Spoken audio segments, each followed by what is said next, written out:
umupira yego hari igihe nkurikira mu Rwanda fana Rayon Sport, mu mahanga ngafana Manchester United. Ikintu nshaka ko umuntu amenyaho atarazi kuri MUHETO, I don't know the way I should say this, gusa ikintu nzi neza nuko abantu benshi they don't know the fun side of me. They know this side and they don't really know the fun side of me. And yes, I do understand ko umuntu uyibona ni umuntu uba muri kumwe mu bantu.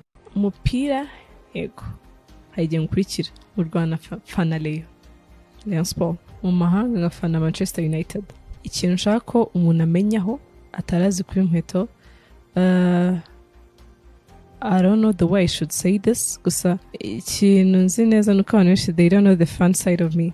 They know this side and they don't really know the fun side of me. And yes, I do understand ko umuntu uyibona ni umuntu uba muri kumwe mu bantu.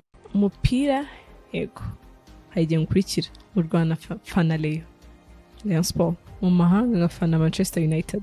Ikintu nshaka ko umuntu amenyaho atarazi kuri MUHETO,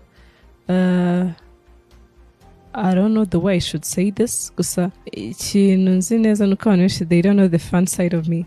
They know this side and they don't really know the fun side of me. And yes, I do understand ko umuntu uyibona ni umuntu uba muri kumwe mu bantu.